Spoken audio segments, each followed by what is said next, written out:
Can you hear me? We can hear you. Yes. Oh, good. Man. You know who this guy is? Huh? You know who this guy I is? see the little guy in the corner. He's still very young looking. How about you, Doug? How you doing? I'm good, man. Thanks for asking. All right. You in your trophy room? Yeah, we got quite a room back here. I mean, it's I do a lot of work from the office. My grandson does most of his work and he's the reason I'm able to do this today. Yeah. He does most of the getting everything ready. Yeah. So I was doing this thing and Coach's friend Beto asked me to, track down some people to commemorate Coach's death, which was on September 7th. And that's how I picked you. And what years did you play at Texas Western? Because I got a question. Well, when I got to Texas Western, it was before Coach Haskins there. My first year was Harold Davis. I got there in 60. I played the 60-61 season for him, 61-62 for Coach Haskins, 62 and 63 for Coach Haskins. And people have been telling me since I've been doing this that the 64 team is the best basketball team in collegiate history. Well, they had Bad News Jim Barnes. He was in his senior year. I was fortunate to be able to play with him 1 year.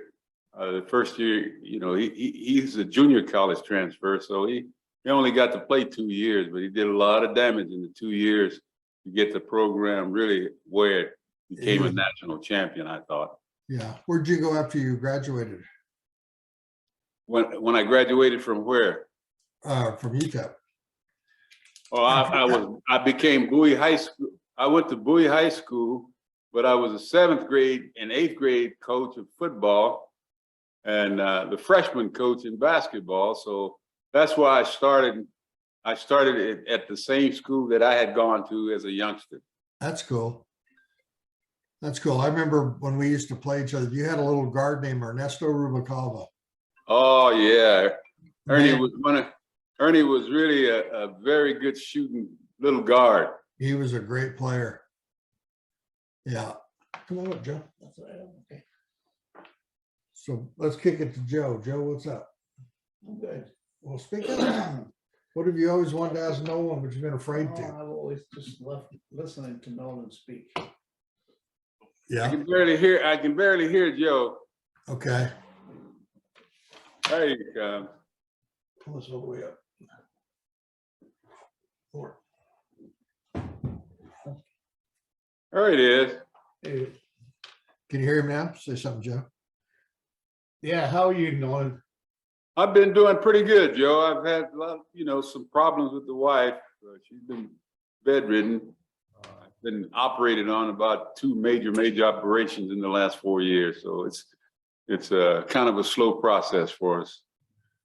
Trying to hide and stay away from the COVID things and all of her underlying conditions. And I'm getting old, can't hardly bend over and walk. And hurt every time I get out of the bed, hurt when I get in the bed. So they call me hurt. So anyway, that's part of growing old. So what did you think when Coach Haskins showed up? Well, I had the privilege of trying to help him move into his little house there at Minor Hall. Yeah. He pulled up in a station wagon and looked like he had a mattress on top of it. That's roped down, and little pieces of furniture that we had to. There was I think it was Chappell. So Big Wolf Chappell was the tackle. I think he and another guy, a football player that was at the Miners Hall when he came, helped him move into into Miners Hall and his kids and everybody. So I had to first look at him when he first came to town. When did Bobby Leslie play? Was he on any of your teams? Bobby Leslie played with Mike on our team. He was another junior college player. Played 2 years. His 2 years, I played those 2 years with Bobby Leslie. Pretty good shot. Bobby was a tremendous basketball player. I mean, Bobby was one of those guys that he was mentally and physically tough kid, tough. You know, could handle the ball well, dribble well, pass well, and he had a really good shot. So Bobby was quite a player. Yeah.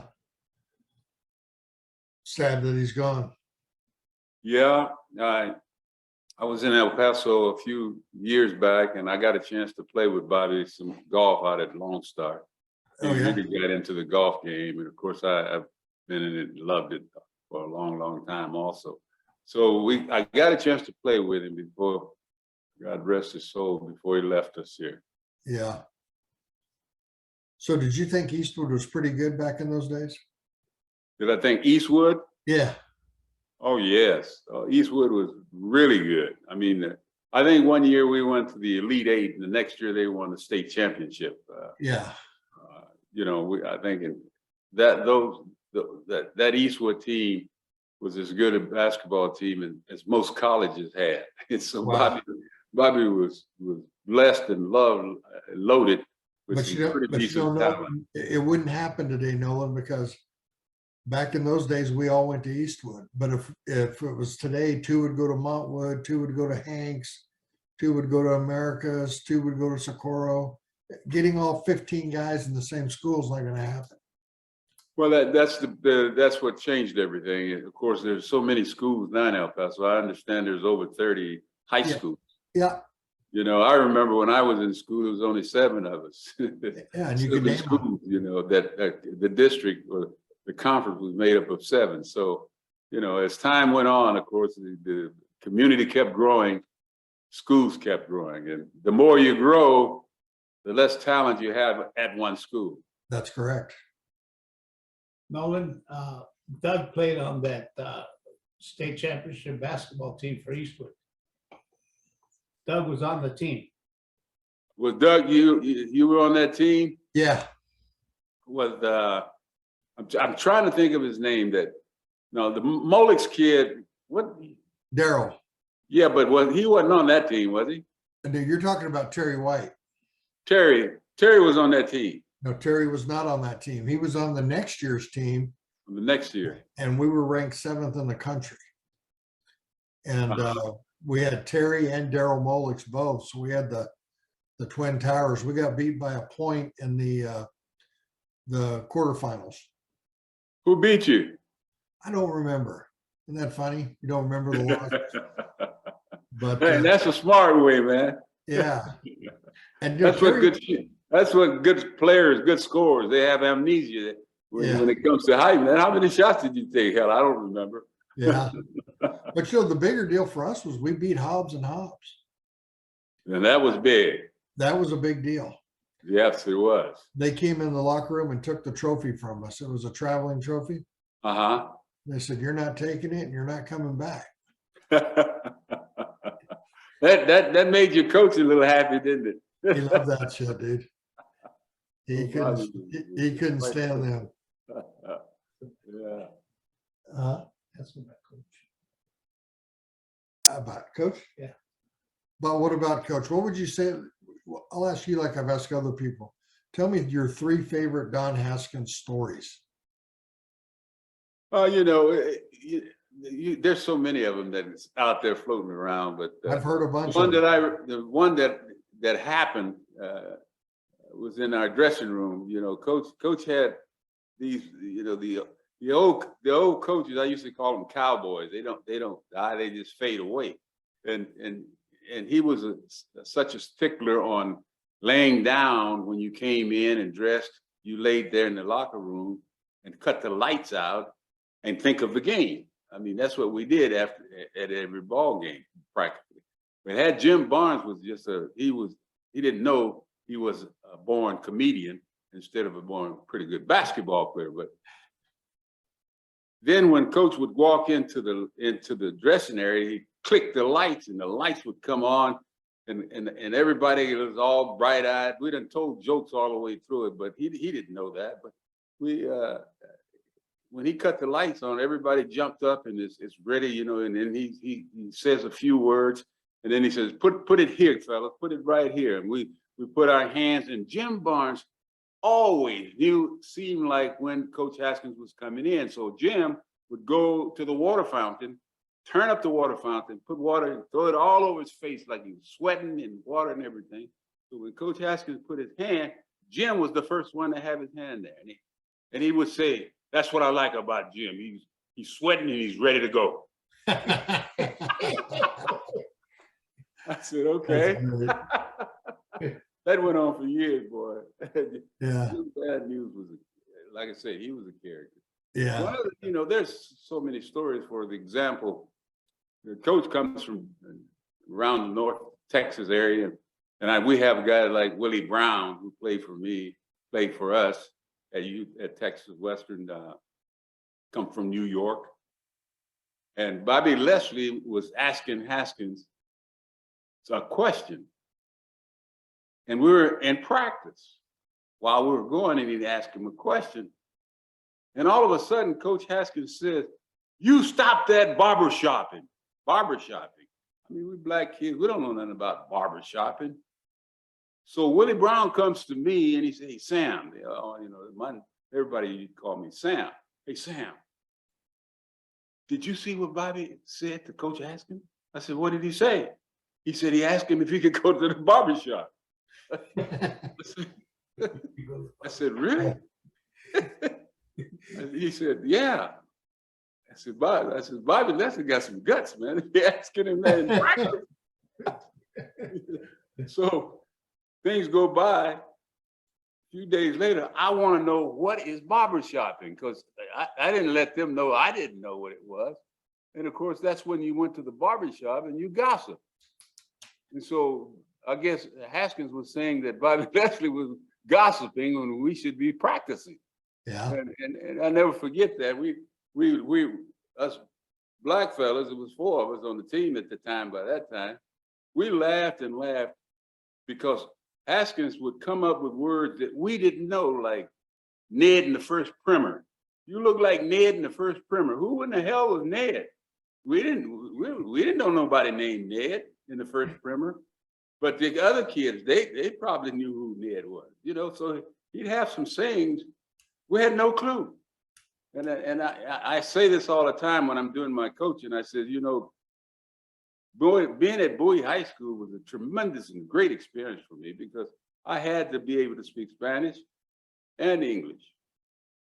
And we had rules back in those days that you speak to the kids in English. You don't speak in Spanish to them because they will never catch on to the English language. They even had deals where you have detention if they caught you speaking it during the class among each other. So there were so many ways that were totally different than today's players and today's kids. It's when you were playing, let's say, there was not very many things that you wouldn't do for your coach. Right. You would say run through the wall. You just said which wall we're going to run through. Yeah. That's not happening today. How would you like to be coaching today with the trade portal and the transfer portal and the NIL? It's got to be horrible. Well, what it is we're just a minor league of the NBA. It's like baseball. Baseball has class A, B, C, and all them leagues, all those classifications. Well, college basketball has turned out to be that. I'm wondering how you're going to pay these kids. How you going to pay the guy that's the 5th or the 6th or the 7th player on the team that is not one of the superstars that you bought? And how does that match? How would a guy feel that I'm playing, he's getting $100,000 because he's got a deal on his T-shirt, and I'm getting $5 and I don't have nothing? Why should I be accountable for winning basketball games? I mean, it's a business now, and again, I thank God I had a chance to do my coaching and coaching a lot of it, but I don't know if I could survive with my demands. I put so much demand on my players that I don't think today's kids would be able to fit how I felt. Yeah. They wouldn't work as hard. I couldn't hear you. I said they would not work as hard. Oh, no. I mean, if they get pissed, they just go put themselves in for a transfer. That's all you have to do. Then, you're playing a guy and the next night he's playing against you. Yeah. That's how it looks. It's just it's the new NBA minor league. That's a good way of looking at it. Yeah. The UTEP's team, we've lost. How many have we lost, Jim? Yes. We had 3 players left. That's all we have. We have 3 players left on the 3 basketball players team. already left. No, we have 3 remaining. 3 remaining. Yeah. And then he recruited some guys and transfer portals and whatever. He's got 14 guys now. 14. But everybody transferred out and he transferred these other kids in. Well, look what's happening. The schools that were not so in power are now power teams. Look at Baylor is the national champion. Baylor, Yeah. Houston's Final Fours, Texas Tech lead 8. All of your Southwest Conference teams, when I was in the Southwest Conference, they were finishing last. Now they're in the Final Fours, the Sweet 16s, the Elite 8s, because of the type of players they can get. You can, age is the most important part of the game now, maturity. If I have a 23-year-old 5th-year senior going against an All-American freshman, I'm going to take that 23-year-old senior every day of the week to give me the opportunity to win. And that's what those schools have done. And that has changed the whole game. It changed the whole, just because your name is Wawa High School, Wawa Junior College, you don't have Wawa Junior College players. You got Right. great players just like everybody else now. Right.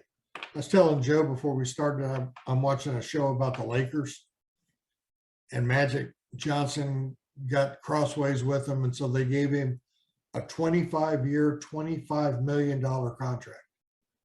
Right. And yesterday, LeBron signed for $97 million for 2 years.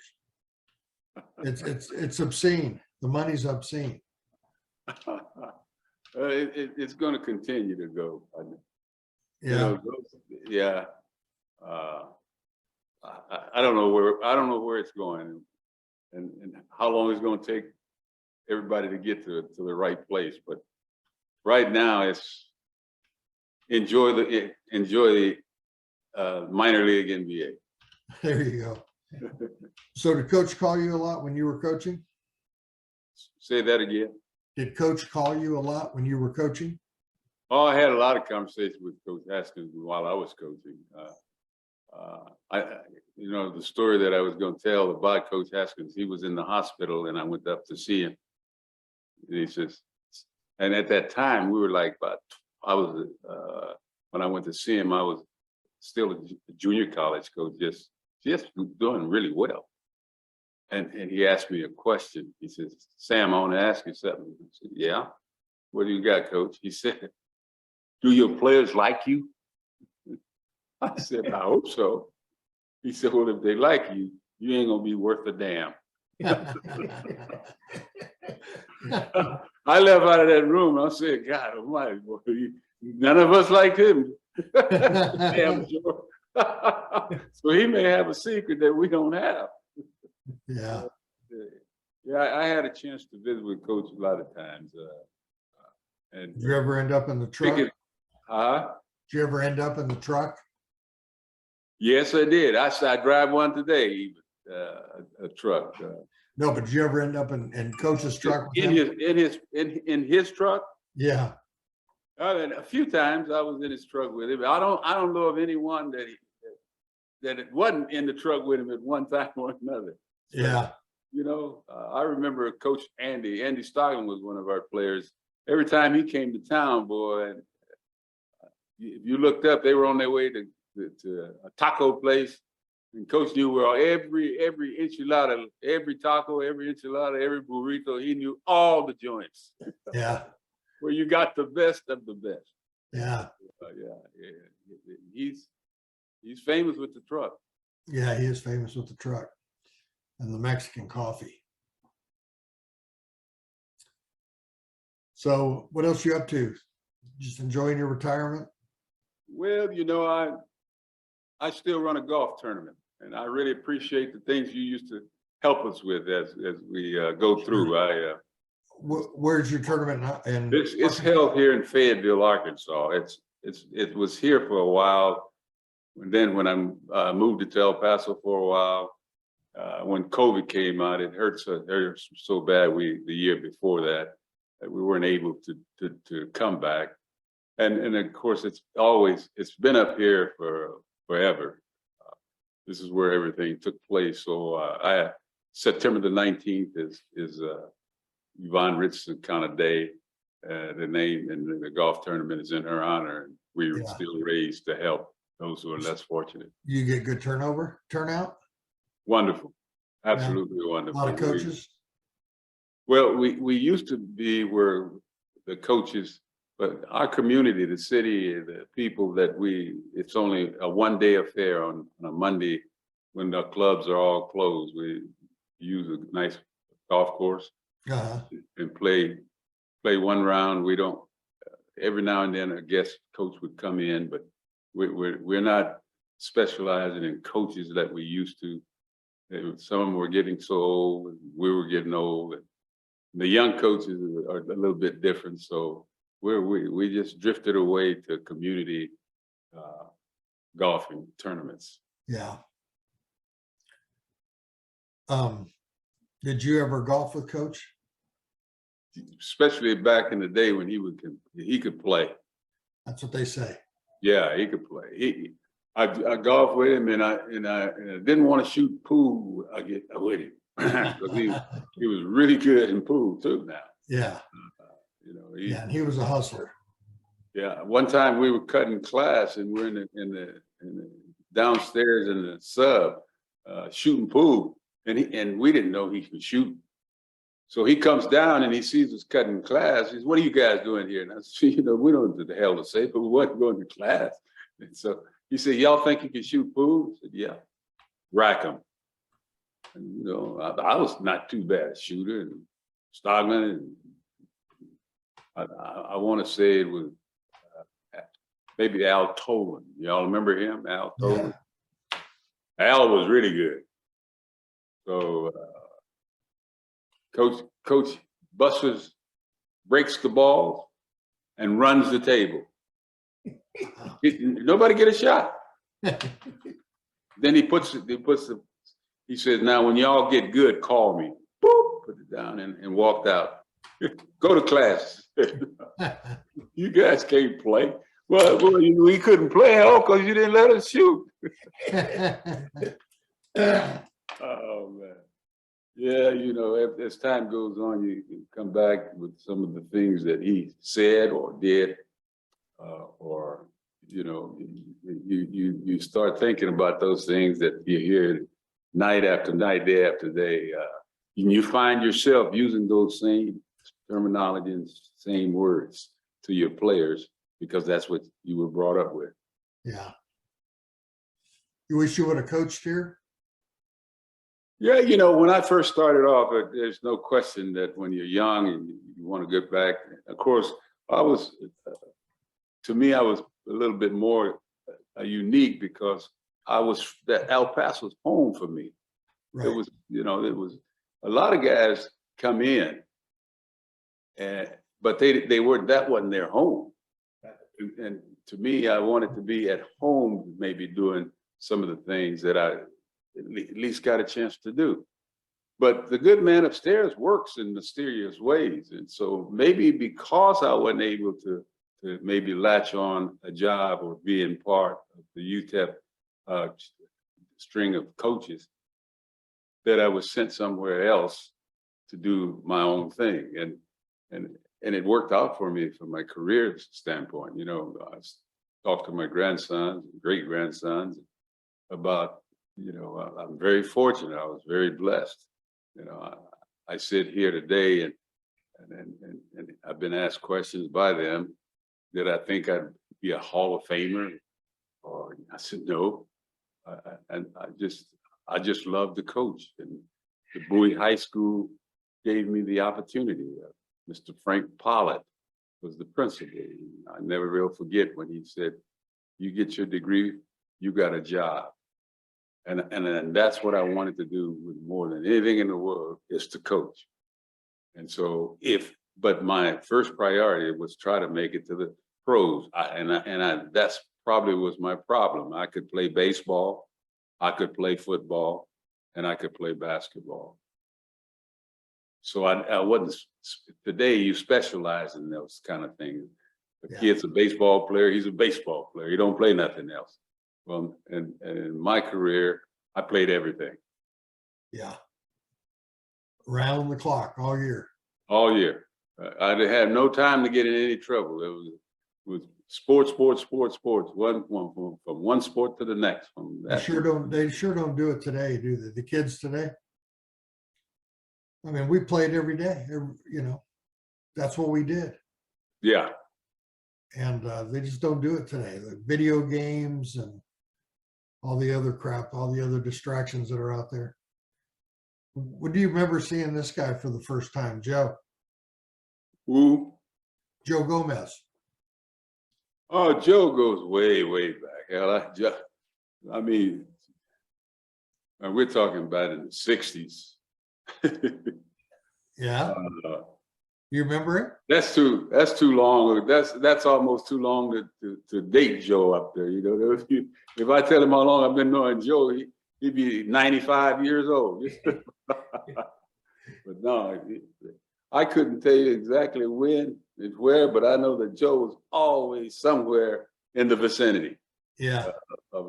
Whether when he was there as a student or when he was not a student, he was still there. When he was doing his own thing, he was still a minor. I don't know of any other person that I can think of that was more of a minor than Joe Gomez. Right. Yeah. I mean, he was.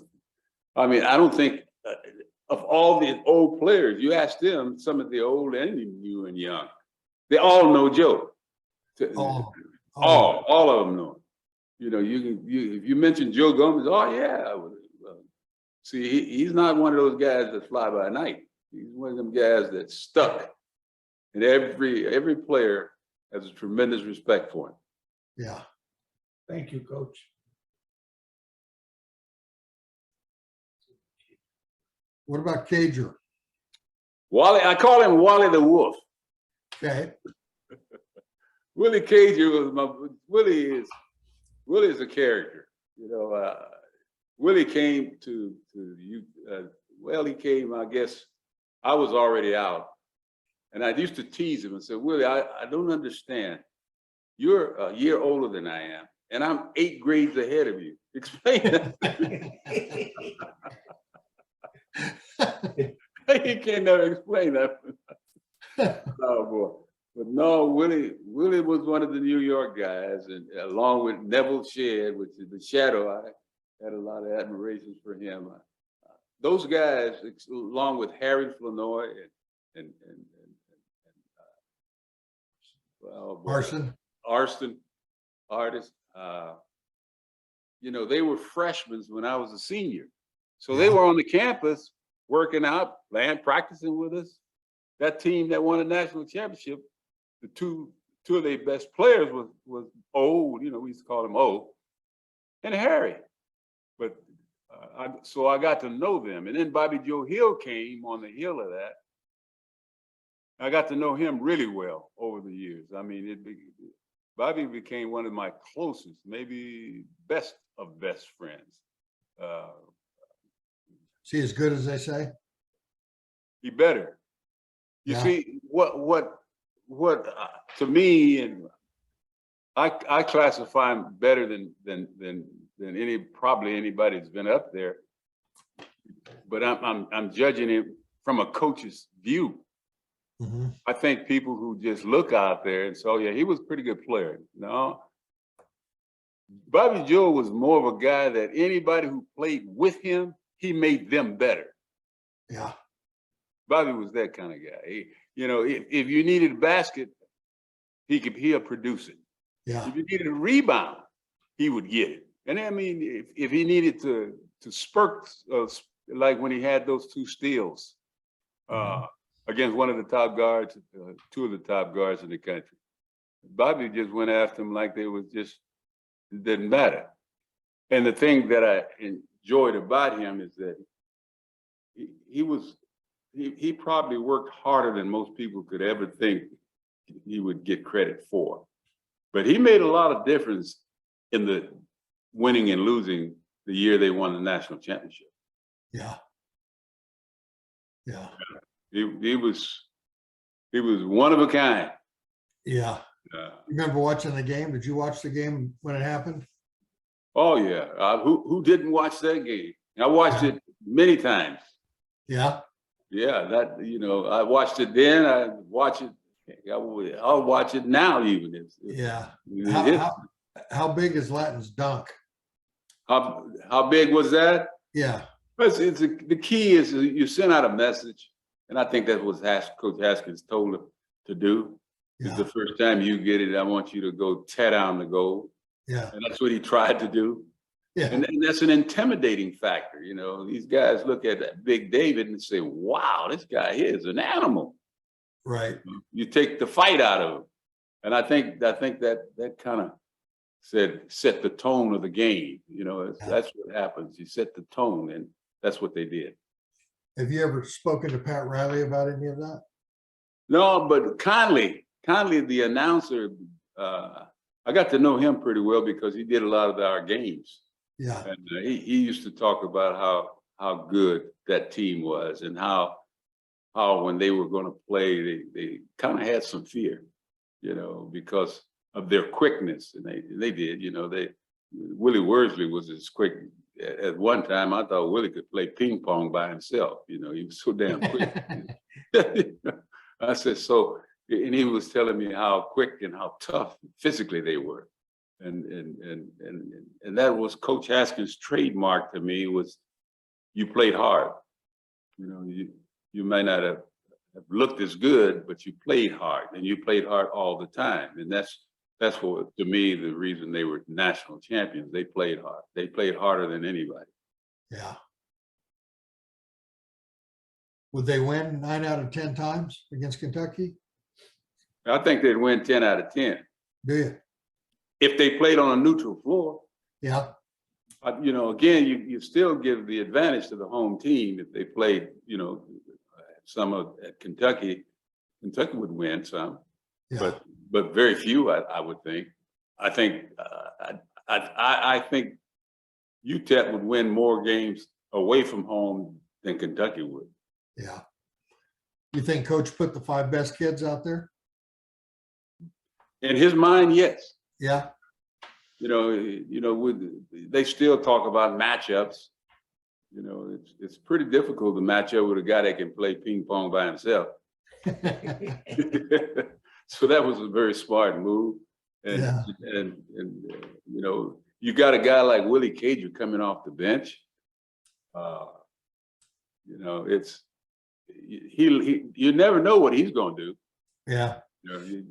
When Terry White moved here from, coincidentally, New York, he was living at Cager's house. And one night, myself, Terry White, and another teammate, Jerry Crampon, were at the house. And we're carrying on like kids do. And Willie comes in, he comes out of the bedroom with a rifle. Uh-huh. And he says, "You guys get out of my house." And he chases us out of his house with a rifle. And that was the end of Terry living with Willie. Is that what happened? That's what happened. A lot of people think that Terry was handpicked for Eastwood, huh? He was a good player. Terry was. Yeah, he was. Then I think a year before him, there was another kid from New York Willie had brought in. I can't think of his name. I had him a couple of weeks at Bowie. Oh, yeah? And he ended up at Eastwood? Yeah, he not very long. He didn't stay very long, but he was he was before Terry, I believe. Yeah. Yeah, Terry shows up. The next thing you know, he's driving a burnt orange new Oldsmobile.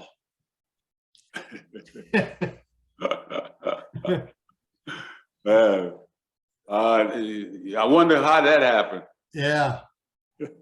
Yeah. Today is legal. There you go. Everything that was illegal is legal today. So Yeah, it's a guy got put on probation for using the telephone, and now you text, telephone all you want. yeah. There's no rules against it anymore. Yeah, I was watching a thing about Alabama football. Can you imagine the payroll that comes with that whole situation? A lot. Hey, some of them took a cut to stay in football, stay in college, before, not go to the pros. They would have to take a cut. Yep, they would. They Oh, would. Joe, what are you going to take us out with? Well, he knows I love him, Yeah.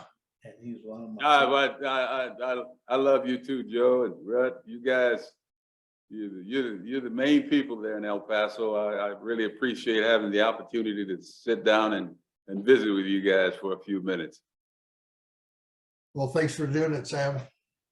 I'll send you a link and you'll be able to watch Okay, what we did. Thank you again for doing it.